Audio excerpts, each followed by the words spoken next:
จัดงานดองสลองเมื่อเดือนสี่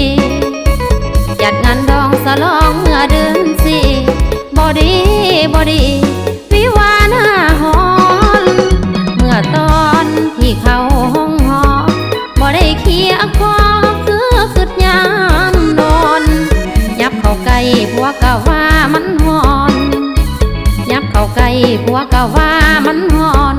บ่สมบาตอนเข้าไม่ป่ามันแต่งงานเมื่อยามเดือนสี่บ่ได้ไกลกันเรียกบ่ได้นอนไผนอนมันเรียกบ่ได้นอนไผนอนมันว่าแต่ไกลกันมันลดฮอนบ่ไหวจำไว้ไผสิเอาสามีอย่าเอาเดือนสี่เด้อสิขอบอกไว้แต่งยามหนาวเอาแล้วสิสุขใจแต่งยามหนาวเอาแล้วสิสุขใจเดือนสี่บ่ไหวมันฮอนอย่าเอาผัว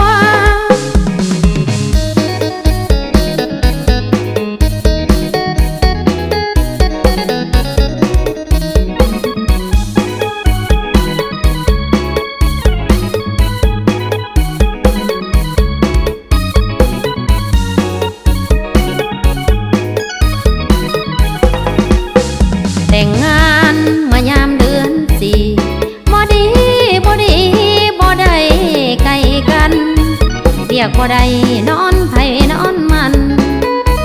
เรียกบ่ได้นอนไผนอนมันว่าแต่ไกลกันมันลดฮอนบ่ไหวจำไว้ไผสิเอาสามีอย่าเอาเดือนสี่เด้อสิขอบอกไว้แต่งยามหนาวเอาแล้วสิสุขใจแต่งยามหนาวเอาแล้วสิสุขใจเดือนสี่บ่ไหวมันฮอ